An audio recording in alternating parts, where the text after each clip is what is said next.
Brilliant. Okay, thanks everybody. So, this session, we wanted to look at the Sustainable Development Goals, the ones which particularly affect child health, child development in the context of South Africa, looking at water, sanitation, and clean energy. We've got 4 panelists with us this afternoon. So I just want to introduce them briefly. Prof. Hartmut Winkler is a member of the University of Johannesburg Department of Physics. He specialized in astrophysics, atmospheric physics, solar radiation, energy studies. First floor. I repeat. He's published widely on these topics and has written 32 articles for The Conversation related to South Africa's energy options with a focus on solar and nuclear energy. He's also frequently interviewed on radio and television on these topics. He's just come off an interview on ENCA this afternoon. So I'm very glad that you're able to join us this afternoon. Hello.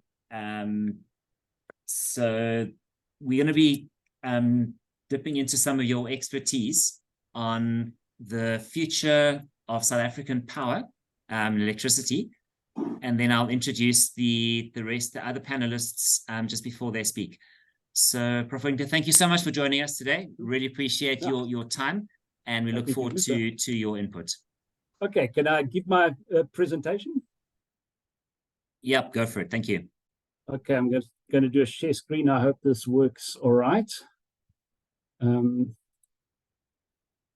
right, can people...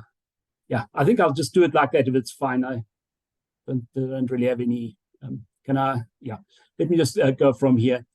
Okay, so what I'm wanting to try and get across is really where we are as a country, because load shedding is seen as well, I think everybody agrees that it's a disaster on many fronts, and I think for your sector in particular, it affects the delivery of health services.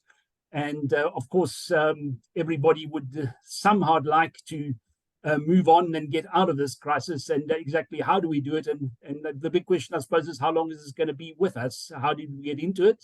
So I'll spend some time talking about how we got there, and then also look at what is likely to happen over the coming years. I think what's important to note is that the energy space is changing so rapidly that it's very difficult to make predictions from what's going to happen, what the situation's even going to be looking like in 10 years. So I'm going to go back to where we're in the year 2010, and just to show you how things have moved on from there. And it's not just only that load shedding has happened. Why is this not? Oh, there we go. Yeah, all right. So we know about the shortages in electricity. And I think a lot of this has to do with the aging of power stations and infrastructure. And I think that's had a number of consequences. It's not only that the power cuts, it's also that the price of cost of electricity has gone up a lot, and all that entails. It's Eskom is in a very bad financial situation. I think it's impossible for them to come out of it just by themselves. Regardless of how things were, what was happening in the last few years, I think something like Eskom would have always battled to get through this situation. We're really moving into a completely new playing field, which is not necessarily favorable to very large organizations like Eskom. We also have an electricity plan that is by now already outdated. Given that things change so quickly in the energy space, this plan is supposed to be changed every 2 years.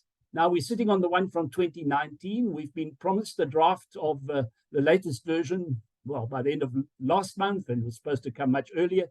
That still hasn't happened. After that, there's probably going to be a year of debating about it, because I'm pretty sure there's going to be some controversial things in it. And so ultimately, right now, we don't really have a plan. We also have a government where, depending on who you listen to, you have very different priorities. I think it's not a secret that we have a Minister of Mineral and Energy that favors a certain technologies, whereas the President and others favor very different technologies. So, and that is proving an impediment. We're basically not moving forward because people cannot agree on the best way to go ahead.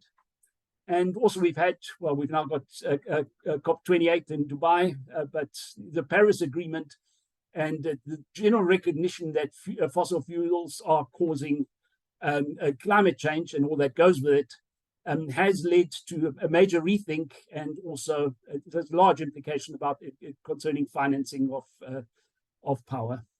Anyway, let me just take you back to where we were. It's not that long ago, about 15 years ago.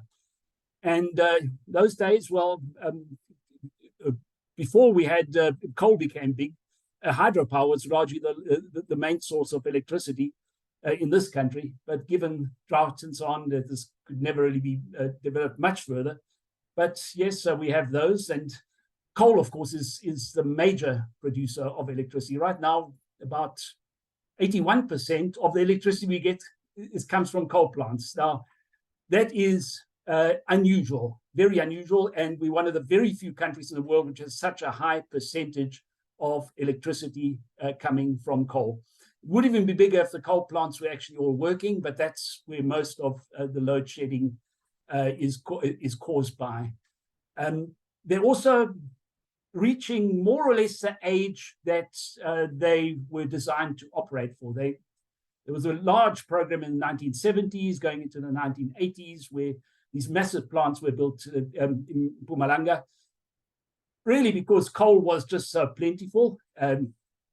Electricity became very cheap, and it just seemed to be that this was the way to go at that time. There weren't many of the alternatives we have right now, just simply weren't available in those days. Coal does have the air pollution problem. I think that's relevant for your members. I think people that are working in the Mpumalanga area will know all about the potential lung complications that can arise from living in the vicinity of these plants and having to breathe this air. And I just mentioned the other large-ish technology, although compared to coal, it's actually minor in this country. We have one nuclear plant which is currently undergoing a refurbishment, which it would need to get a life extension in 2024. That in itself creates all sorts of issues, with some people saying, well, why don't we just shut it down altogether? But anyway, right now it's sort of hobbling along. It's been running at half capacity for much of the last few years. And we're now in the middle of this upgrading exercise, which is supposed to let it run until 2024. And then we have these various, well, they call them gas power station, but they actually operate on diesel at the moment. It's like usually they're along the coast and Ankerlich, Griekwa in Mossel Bay and so on. They are designed to burn gas, but they can also, at the moment, they're running with diesel. The big problem there, that's the most expensive way of generating electricity, and it's also it's tied to the price of diesel or natural gas. So if that goes up, as happened last year, then the cost goes up, and it's been one of the factors which has really hit Eskom quite hard. Anyway, this is a summary of where we were in 2010. Right, so you can see coal on the left.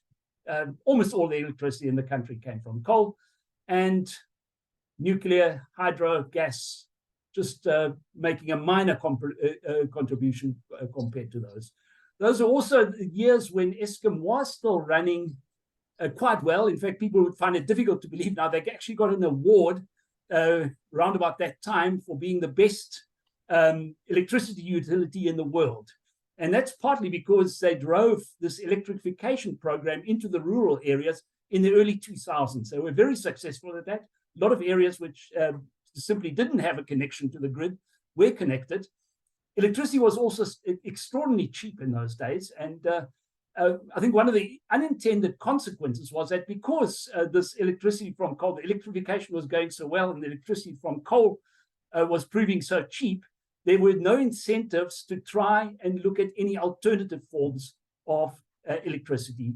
I think we wish now that this hadn't happened, and I think we'd be a lot further down the road. There are many other ways in which you can get electricity, including from, for example, agricultural waste and so on. So I think that would have all been maybe been driven a lot harder But given that Eskom was running so extraordinarily well in those years, there just simply didn't seem to be a need for it. People were just simply waiting to be connected and with that have their ample electricity for very little cost.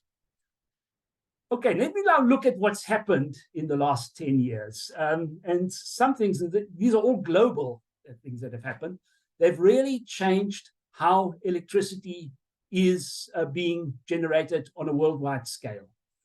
Okay, the one thing that's happened is that especially solar photovoltaic technology has become much, much cheaper during the last 10 years. I think it's partly because of they managed to build these from materials which are relatively cheap. They're also being mass produced now, especially in China. So the end result is that they are now cheaper than almost everything else. And the real problem with wind and solar is just really that you can't just switch them on and off whenever you like. You are weather dependent. You are dependent on the day-night cycle. So with storage, which is the next big challenge, they would probably completely take over the world's electricity supply. So the only thing which is really keeping it's not the cost. The cost is they work out cheaper. It's really the question about whether you can just have it on a 24-hour basis. There's been the matter of climate change, and that's really hit the coal sector extraordinarily hard. Because now you're just going to find that a lot of countries are simply not going to trade, or they're going to add additional taxes to any products imported from countries that don't that are polluters or that have high greenhouse gas emissions. So there's also been pressure on institutions that finance these kind of projects. So you're just going to find these days that if you're asking to build a coal plant, even if you have everything else going for you, those that would have in the past been happy to finance this just aren't really wanting to do this anymore. And we've actually experienced that with a couple of private attempts to set up new coal plants in this country. They just simply fallen flat because nobody was willing to put up the money. As far as the nuclear sector is concerned, they had to deal with Fukushima in 2011. And that's really hit them very hard as well, because after that, a lot of countries decided to exit nuclear power altogether, or a lot of new builds were simply stopped or at least put on hold. And so as a result, since Fukushima, annually, the number of nuclear power stations worldwide has stagnated. While a few have been finished, a lot more have actually been shut down. So that the peak of nuclear, which was in the 1970s, early 80s, that seems to be over. It's and especially because of the cost factor, it's not really the popular option that it used to be. Other thing we have to mention, that's the next big thing that's coming, is electric vehicles. If one looks at other countries, and of course we had a discussion in here just yesterday about this white paper on electric vehicles. My view is that electric vehicles are going to be coming, and within a generation, probably there won't be any of the cars or trucks that we're used to seeing now. Okay, let me mention Medupi and Nkosi, because people want to know why are we having such load shedding problems. I think Medupi and Nkosi are largely behind a lot of this. They cost an enormous amount of money. Both of them about three times as much as they were initially budgeted for. They've taken a lot longer to finish. Nkosi is actually still not finished. The minister tells us that, yes, they're going to be finishing the last units now, but that's way behind schedule. And had Medupi and Nkosi been up and running, and we probably wouldn't have had most of the load shedding we're having now. Had they been on budget, Eskom would have a lot more money available. They'd probably be able to deal with the problems that have been much easier than now. You just quickly brush through that. It goes through the other technologies. It's just a nice picture of a solar farm. You can see how large these are. And one of the big pluses we have in this country is that we have lots of open land that's subjected to enormous amount of sunshine. So we have some of the best solar energy conditions in the world. I think no question about that. And yes, these are huge. We're talking about close to 1 million solar panels in a setup like that, but it still works out cheaper than building another Medupi, for example. And wind farms as well have been growing around the country. I think people in the Western Eastern Cape have seen a lot of those spring up. They too, they haven't dropped in price as much as solar photovoltaics, but they are as well getting a lot cheaper. This graph just summarizes. You can see on the left, that was 2011. And there you can see solar near the top left-hand corner. It was a very expensive technology. It was, I think, the only reason we introduced solar plants at that stage was really just to try and establish the industry. It wasn't meant to be anything major. But with the drop in cost, and okay, the one is concentrated solar power, which hasn't done as well, but the orange-yellow one in the middle, that's photovoltaics. That has just dropped enormously. And on the right, you can see the comparative cost of what you would need to put up a new nuclear plant, a new coal plant, a gas plant. Those are just quite a bit above the cost of wind and solar now. So from the economic perspective, wind and solar are the winners. Okay, so looking at where we are right now, a number of points. Sorry, yeah, okay. Number of points to be made. There's certainly a fight back to change. You might think that this transition to renewables would be easy to do, but there are interests. And I can, in a sense, I can understand that if you are the owner of a coal mine, this could be the death blow to you. So it's certainly become an issue which is deeply debated. There's lots of acrimony if you listen to the statements made about this. But ultimately, I think everybody knows something has to be done. The load shedding has just simply gotten to unacceptable levels.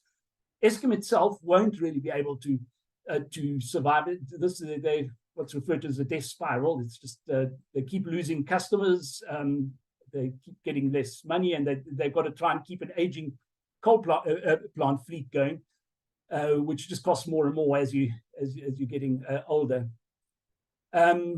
Yeah, we've had these delays in these implementation of what's, after all, a government-approved plan, and I think that has to do with what I said earlier, that this discord within government about which way to go forward, and sympathies for certain technologies. I think a big plus has been that it's become a lot easier for private and domestic people to set up small-scale projects, whether that's covering your shopping mall with solar panels or just putting up a couple of panels at your home. Okay, what I've got here, sorry, there's two graphs on top of each other, but this is... Prof, can you wrap it up? Yes, I've got just a couple of slides, yeah. Okay, this is how much of Eskom's electricity was available. The top graph is in 2016. So roughly 80% of the power that Eskom was able to generate, they did. This is where we are right now. This is 50%, 55%, right? It's just getting worse and worse every year. A slow decline.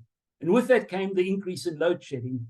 Right now, this graph on the right, which is for this year, is higher.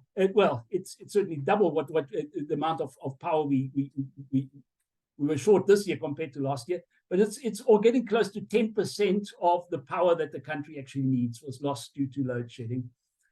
Yeah, I'll leave this one behind.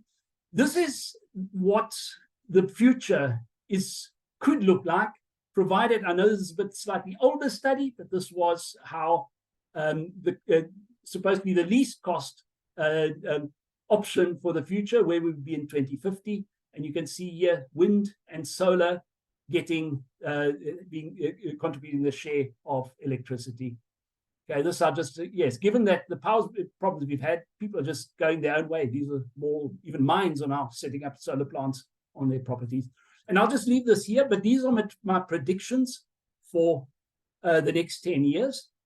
I think in 10 years, about a third of South Africa's electricity will come from renewables. I think storage is going to be easier. That's an expensive fact at the moment.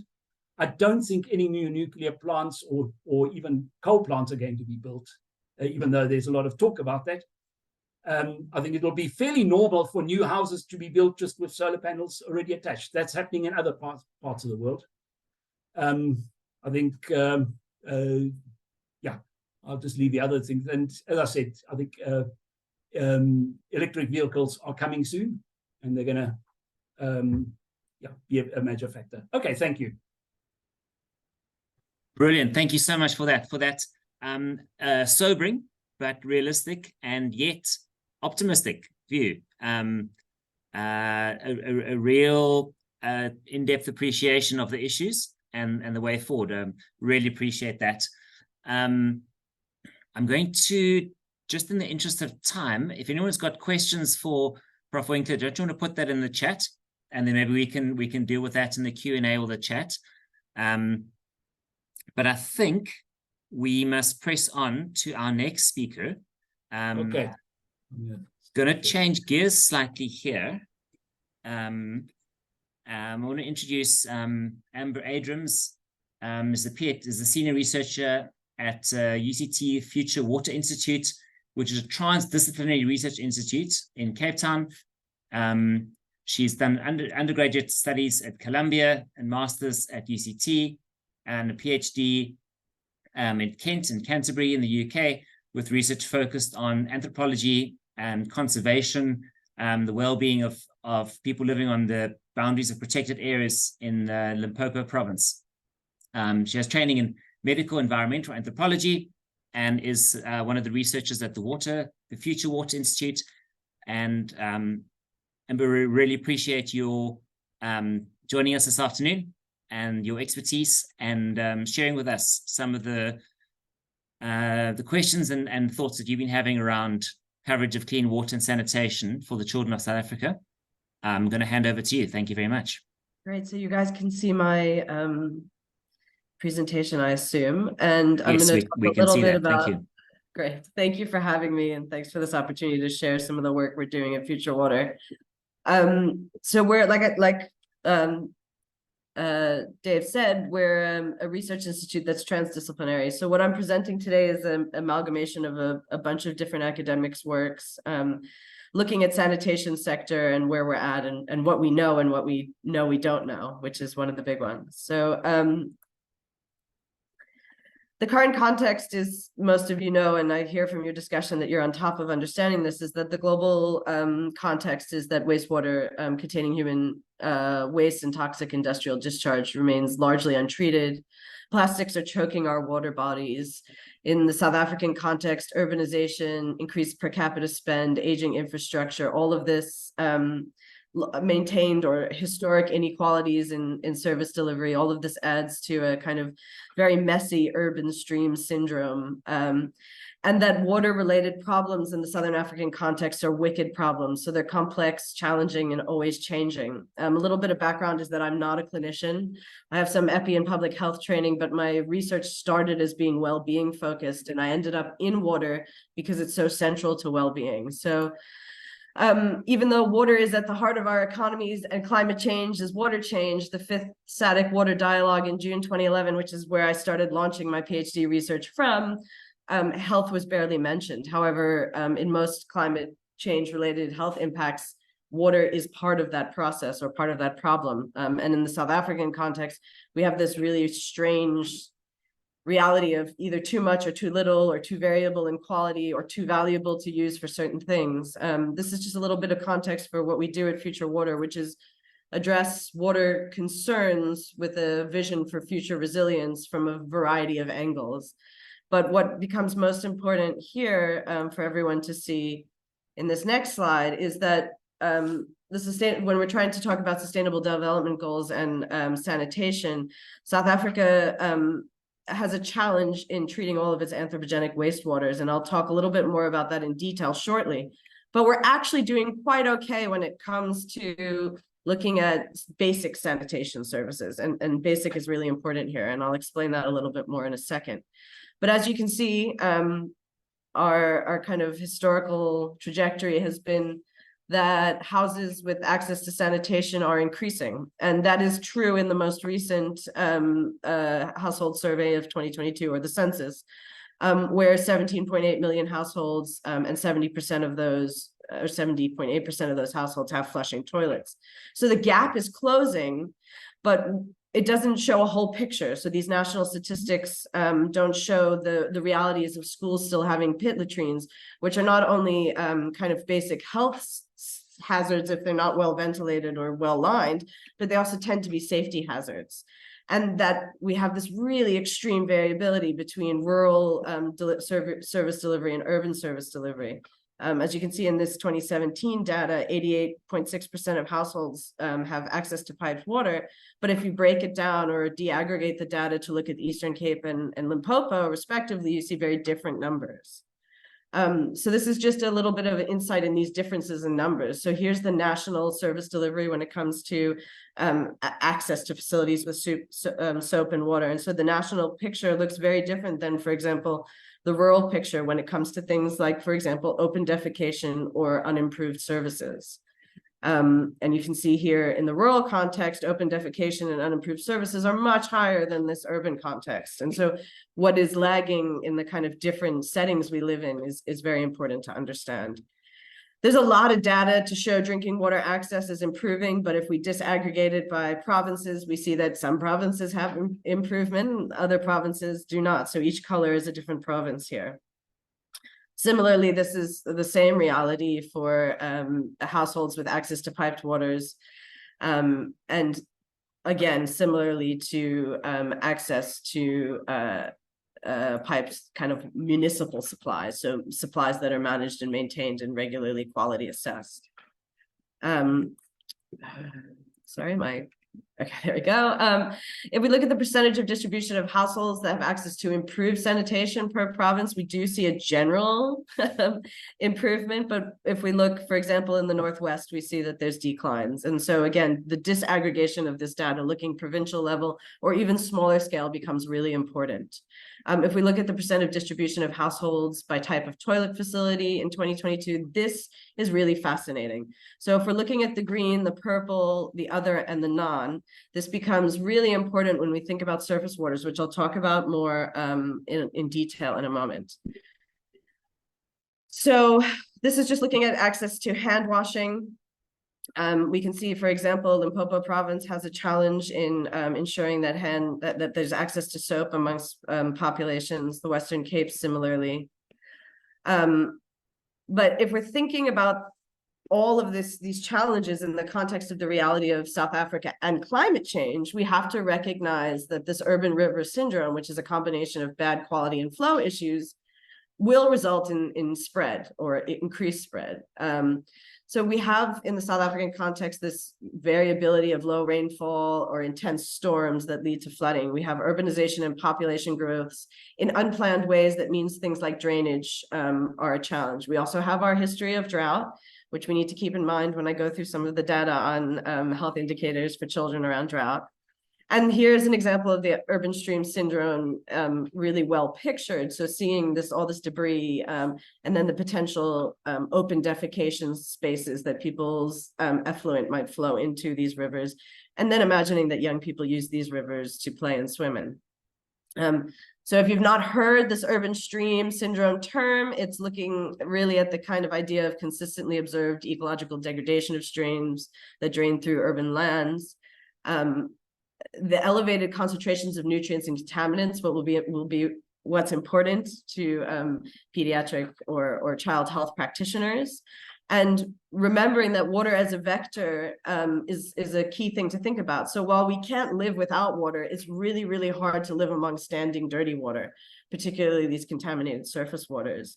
And the reality for urban areas is that as we create these harder surfaces and we build up more with engineered surfaces to try to exploit water flows, we do end up doing that at the expense of longer term water security, ecosystem health, and general environmental well-being health.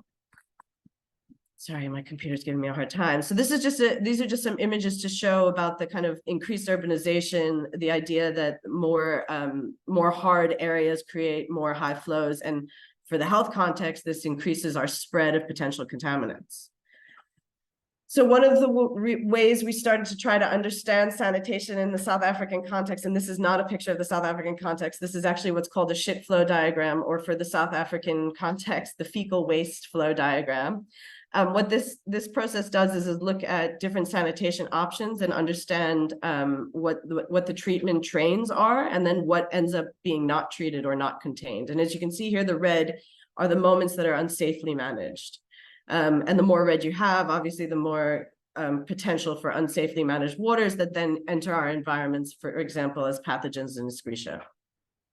And this is really important in the South African context, particularly because I work in Cape Town. I have a lot of insights on the Cape Town context because we have a lot of informal settlements, and even harder to manage or understand as far as numbers, and then therefore kind of flows of excreta, are the backyarders. So people who rent from people in the backyards of their houses and are not formally attached to sanitation systems. So in Cape Town, 13% of households and 200 informal settlements make up what we face with as far as sanitation management. And that includes, or that also on top of that, we need to add on the backyarders in this case, which contribute, the informal settlements and the backyarders contribute to 3%. Open defecation. And you can imagine, if we're talking about pathogens and effluent flows and surface waters that are not managed, you can imagine the kind of exposures that people might experience. So this is just to give you a little bit on idea of what a backyarder is, if you haven't heard that term. So yeah, it's essentially someone who's renting out a portion of a backyard, and they're not formally tapped into a system like a sanitation system. What we're finding from our research, talking to people and unpacking toilet access, is that sanitation in informal settlements often ends up being about 16% open defecation. And that 50% non-sewerage sanitation is also really important to understand, because not all non-sewerage sanitation makes it to the treatment plant. And if it doesn't make it to the treatment plant, it might end up in our environments. So while we can say that 94.3% of people have access to toilets and 99.74% of people have access to waste collection services, researchers who work in this field, so for example, Associate Professor Carden, suggests that it doesn't matter the number of data points, but it much more matters if we understand the levels of accessibility and then if toilets are working or not. So often these chemical toilets are only serviced 3 times a week, and you can imagine by the 3rd day of it not being serviced what it might be like. We also have learned that people lock these toilets, these communal toilets. So if you can't get into a toilet, it doesn't matter if you count it as available. All of this, though, adds into the reality that open defecation, no toilets, broken toilets, it all ends up in our waterways, into our surface waters, into the flows of storm waters, with knock-on impacts for obviously security, human health, and most importantly, from my research perspective, constitutional rights to a safe environment. So thinking about water as a vector, there are obvious connections between water and communicable diseases, diarrheal diseases, cholera. Standing pools of water as breeding sites for vectors is a really important consideration, particularly in areas like Mpumalanga or Limpopo, where you have to consider malaria.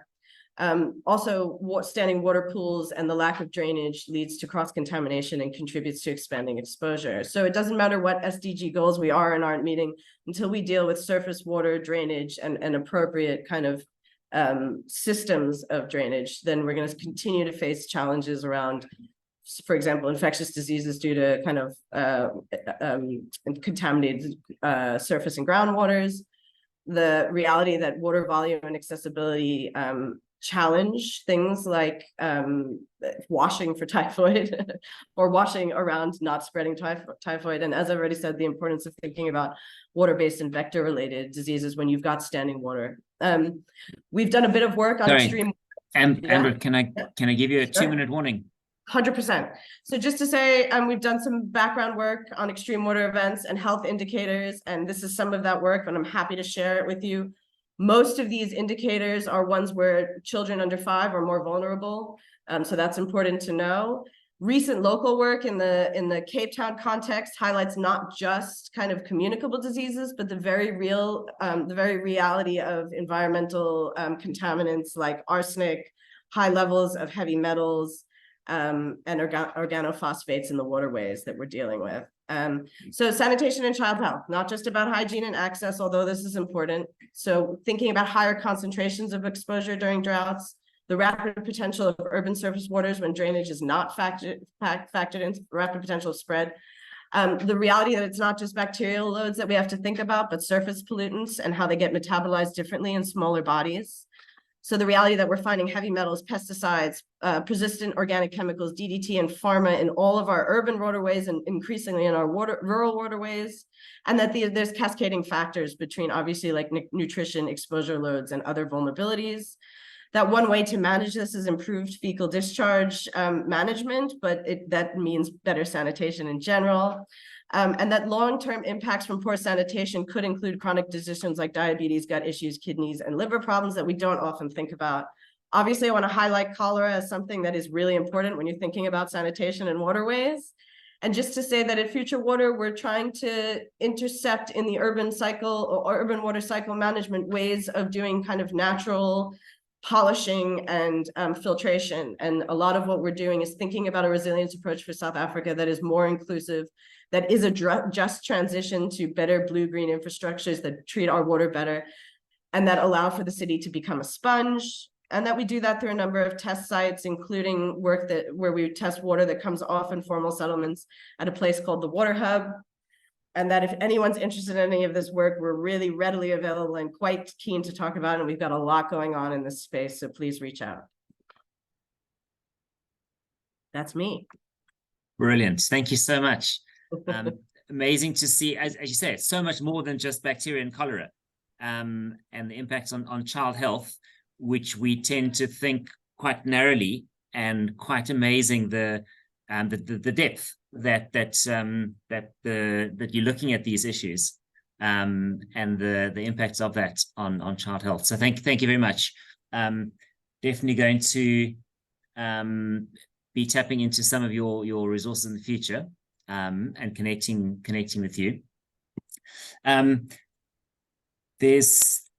Just want to introduce one of our panelists. Khumbuzile Zuma is a UNICEF water sanitation hygiene expert.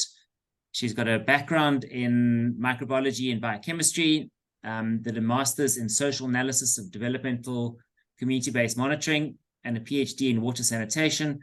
And she's got experience in East Africa, Ethiopia, Kenya, Tanzania, Burkina Faso, coordinating hand hygiene and capacity enhancement for vulnerable communities all across Africa. So Khumbuzile, thank you very much for joining us as a panelist on this sustainability platform. But before I hand over to Khumbuzile for a question and a comment, I just want to call on Jenny Nash to speak briefly from a rural perspective. Jenny's a rural doctor clinician for nearly 30 years. She's a family physician in the Eastern Cape. She dabbles in medical education and public health and child health and capacity building, and has done amazing work in the clinical context wherever she's been placed, and is currently got deep insights into rural health and public health. So Jen, can I ask you to share your slides briefly and just talk through some of the issues that we've been dealing with from electricity and also from a water perspective. Over to you. Thanks very much. Good afternoon, everyone. Can you see my slides? We can see that. Can you go into presenter mode? Sure. I'm going to just quickly put my video on to say hi so you can see who I am, but I've been informed that my internet might be unstable. So I'm going to so thanks very much, colleagues. And the previous two presentations have been so interesting. This is not these slides have just really got a few pictures, and I just want to tell perhaps a few stories, maybe just to put some of these challenges into perspective. So let me just get my next slide. So I think these are all familiar hospital scenes that we come across for those healthcare workers working in a hospital setting. But I want us just to think about where your patient's home. The patient is being seen, whether it's at a hospital or at a clinic. Do do you fully understand the context that your patient is living in? Sometimes that might be a rural area, deep rural area, or perhaps even if you were in an urban area, it might be in a very congested slum type setting, or as Amber just mentioned, some of these sort of backstreet dwellings. And I think what we need to start to understand is how water and sanitation impacts health. And perhaps we're not understanding the context well enough for our patients. So what is rural? I'm coming from a rural province, and there are a number of debates as to what is rural. Those of us from the Rural Doctors Association has decided that it's a distance on the gravel road and the distance from a Woolworths food. So apologies to George, you don't classify as rural. But I think this is sometimes quite difficult to understand, because rural.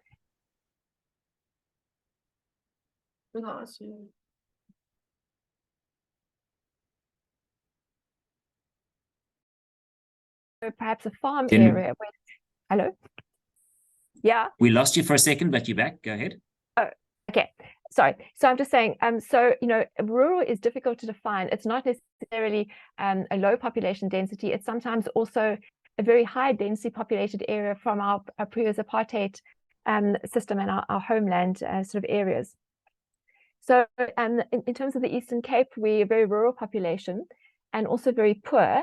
And just in these two slides, I just wanted to tell a story about the photo on the left of a lady. This is on my way to one of the clinics, where electricity supply is quite erratic, and most households don't actually have a reliable electricity source.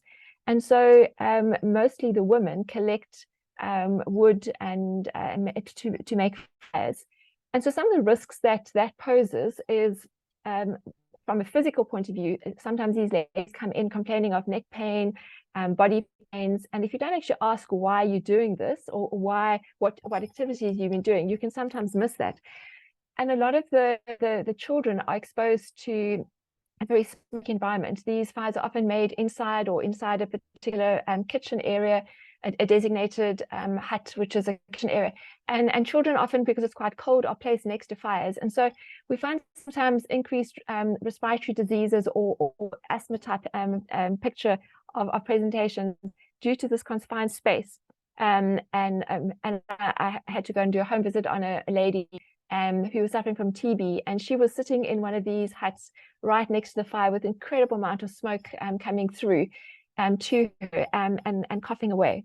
These fires also pose a risk for children, especially children, in terms of burns and injuries, also hand injuries, often trying to chop the wood and things like that. So we sometimes forget just the daily struggles. The photo on the right is we were doing a home visit, and there was a lady who had recently had an amputation, and she was now had returned home, yet she's diabetic. And now she was having to access her toilet. And so, as has been mentioned by Amber, there's been good progress in terms of sanitation.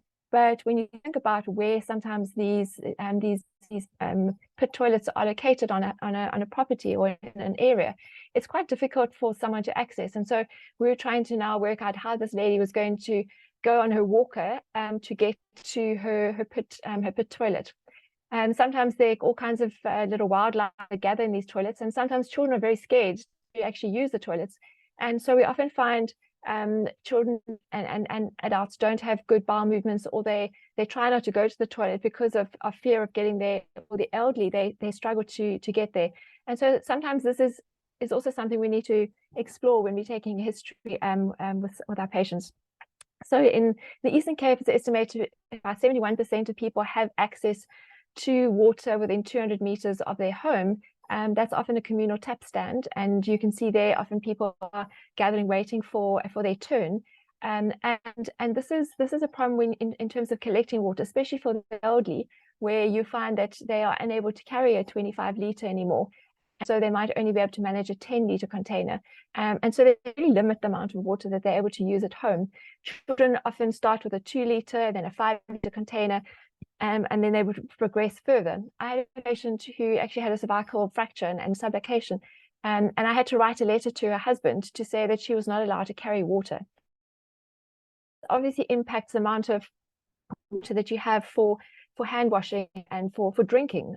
Most of our rural communities really struggle to drink water. They find it's much easier to drink sodas, which you can buy and you can store. And so this obviously increases the risk, not only a cost point of view, but also the risk that you have of having high amounts of sugar in your diet. It's very easy when you're in a hospital to discharge someone who's just delivered, lady's just delivered, and say you need to do sitz baths. But when you think about how much water you have available in a household, that becomes quite difficult. There's obviously the issues around water rural areas, because it's difficult to have reliable water sources, and it's very difficult to get people there when there's a pipe burst, to get there on time, to have plumbers in all the villages. And so people often resorted then to collect with water tankers and then to take water back to their areas. As Amber mentioned as well, just a lot of people end up collecting water from open water sources.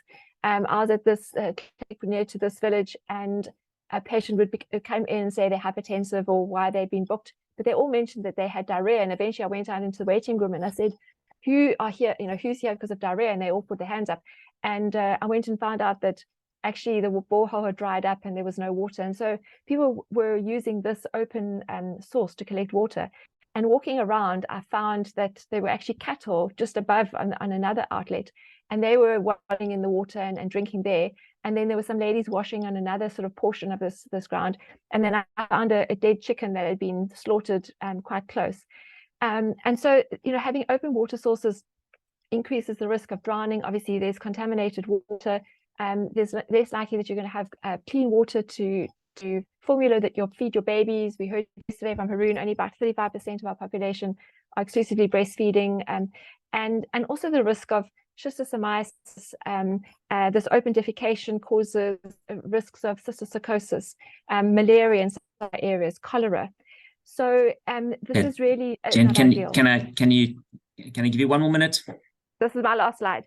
And so just to say, when we're talking to our patients, I think we need to be understanding the context that they're coming from, and also thinking about some local ideas. This is from KZN.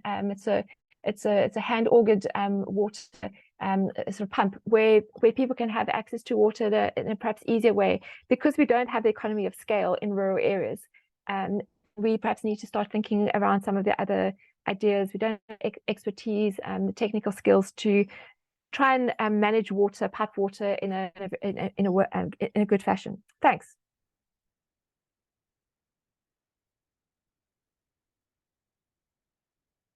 Thank you so much. That's amazing. So interesting to see that. Yeah, once again, slightly different. So Khumbuzile, can I ask you to comment? Thank you for joining us this afternoon, and welcome to our health conference. From your perspective from UNICEF and your experience in East Africa and in Southern Africa, do you have any comments, any questions, anything that you'd like to pose to the presenters, or I'm going to leave it open to you?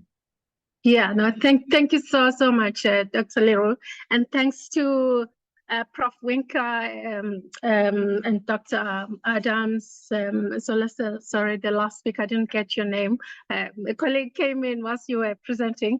So I think, yeah, so quite interesting to sort of bring us to the reality of South Africa. And I think in terms of, first of all, starting with the energy issue that Prof. Winkler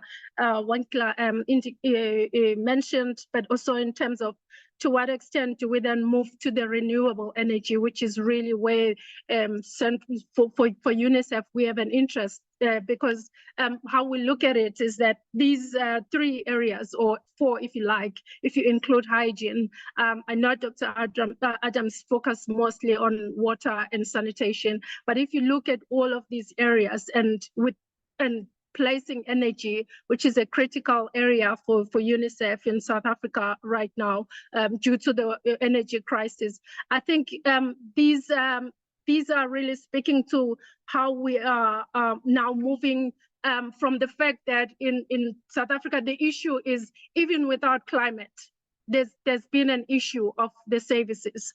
And I think what I really wanted to know more maybe is for us in terms of the organization, we are really looking at how do we monitor what we have done, but how do we also build the systems in terms of strengthening the government systems. And you've both talked about the issues in terms of the systems, and Prof. Winkler even indicated on the fact that the issues could be even internal. So how do you navigate the government systems that are not allowing for the open-mindedness or for the inclusion of the technologies to be effected immediately? So I think within UNICEF we are grappling with finding a process where we can safely say, okay, if we know what the best energy, renewable energy being the best energy going forward, how do we then continuously build it within the Department of Health, where children are affected as a result of the energy crisis, whether it is in terms of the medication or it is the fact that they now are finding themselves in danger in terms of the water that they're drinking, which hasn't gone through the proper process. If you look at the service chain and how water becomes water that you can tap into at the point of use. So I think we're interested in how can probably Prof. Winkler or the board speakers really, how should we in South Africa tackle the issue of internal processes without being too involved in the political processes, but acknowledging that those exist, and probably they're the reason where we're finding ourselves in these challenges. But how do we then navigate those issues? How do we, for instance, make sure that we can move with one, even if it's a small project, that we can, we've got the evidence and we've got the data already, but how do we then tap into resources where we could showcase and say, Department of Health, this is what has worked. Children, we know children are not only affected when they get to the hospitals or when they are in their homes only in some deep rural KwaZulu-Natal that the previous presenter showed, but they are in these many areas. And from UNICEF point of view, we follow a child from at school, ECD level, school, healthcare facility, household level, under humanitarian settings where they find themselves in shelters. What is it that we can do and realize that the services that we are claiming to have, I mean, the stats have been shown by Dr. Abrams, but how do we then realize the fact that we need to have O&M, for instance, so we can be able to maintain these infrastructures. We can build systems such that we have costing tools that speak to O&M, and that we have climate resilient technologies, whether it's sanitation or water or anything. How I guess for me it's really about us as, you know, this sort of community. How can we showcase these examples together and bring them to the government for things to happen going forward? Because it's really taking a lot of people's energies to be, you know, I think it's time to now act. And this is what I can say from my experience, have seen being implemented in other countries. Other countries, they, for some reason, have less regulations in terms of what you could tap into and pilot and implement and see that it works. And then you implement, and then the government can come and say, okay, we take it or not. But at least it's there already. So I think for me, I just want to thank you. Thank you so much for your. That's brilliant. There's a lot of comment that's blowing up in the chat. I just wanted to ask, what are the chances that we can actually electrify the rural areas if we can't even keep the lights on in the close to the grid? And then Amber, you mentioned something in the chat. Is it possible? Could we take money from big capitalist businesses as reparation? I'm not sure if that's a serious suggestion, or Well, what I was listening to and jumping on was the discussion that we're not willing to take money from these businesses, and I understand why as child health practitioners or focus activists. But if they were required to create toilets and they couldn't be acknowledged for that, wouldn't that be a great way to make sure we get toilets in rural schools? Yeah, could be. Okay, shall I just come in regarding the rural electrification? Yeah. I'm going to tell you that don't have money to do everything that needs to be done. I think what will help, though, is that, and that's, again, it's not just a local thing, it's an international thing. People in the electricity sector are moving to smaller systems. To some extent, one can already see it in South Africa and some of these gated communities. They've set up, they essentially, their aim is to become self-sufficient. They are just putting up solar panels all over the show, and their aim is that they should then be able to operate regarding of what the load shedding schedule is. Now, I don't want to sound too much like a solar energy advocate. There are other ways of doing the same thing in the rural areas, whether you are going to put up some solar panels. Panels themselves, by the way, are probably not the most expensive component, but rather the inverters and batteries. That's where it normally hits you in the pocket the most. But there's also other ways of generating electricity. For example, agricultural waste can be turned, if you can basically leave it, it creates gas, and the gas can be used as a burn to generate electricity. It's done. As I mentioned, unfortunately, it's an aspect that's kind of fell by the wayside because Eskom was so successful 15 years ago in electrifying things, because everyone said, well, let's just wait for Eskom to come along and our problems will be solved. And I think that's the sort of thing. One can also think of small hydro projects. In other words, if you have some sort of a water flow with reasonable prospect that the water is relatively constant, you can build a mini hydro plant in that. So the idea is that you're actually supplying small sectors like villages, or maybe for medical purposes, a clinic and surrounding buildings. That's the sort of thing where I think one needs to try and be more creative than one has been until now. I think, sorry if I may come in, is that okay? I think what we don't really do is we do not show the two different scenarios of where, for instance, Prof has referred to the gated communities now doing their own thing. We usually show the rural areas that's where we need to be placing pushing biogas digesters as like the main way to sort of generate energy. But we need to be bringing both cases. If we are going to a rural area or the government, we need to showcase that this needs to be implemented irrespective of where people are, so that people in the rural areas do not see some of the technology as only relevant for them because they are rural areas. I think that's one of, yeah. Absolutely. Wow. Okay, I'm gonna download the chat and condense that into a book and then send that out on email. Amber, just we're closing now. Can I ask you for closing thoughts? If you want us to remember one thing as we're closing our session, what is the one take-home message that you want to plant in our minds? So it's the environmental exposures. When you're looking at a young person and you don't necessarily know what's happening clinically and you can't figure it out, look at the environmental exposures. We've got really high levels of stuff that we're not even on our radar. Okay, wow. Stuff like that, yeah. And Hartmut, from your side, what is your main takeaway for us as child health practitioners and advocates?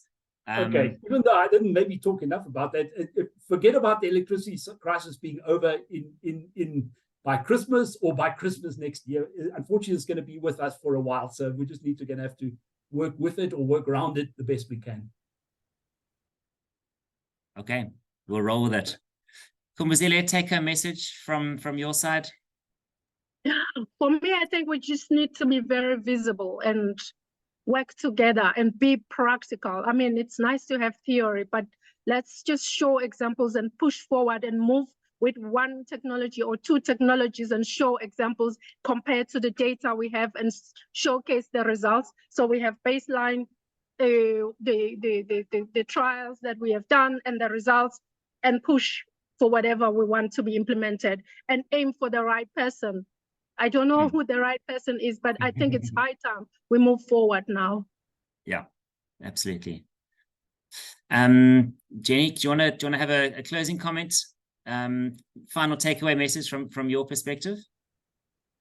Yeah, I think we need to work with communities, empower local communities to find local solutions, and to recognize that you know, they mustn't just be sitting waiting for things to happen, but we can, and with partners, and yeah, we can start trying to find some solutions. Okay, I'll make a t-shirt. Empower local communities to find local solutions.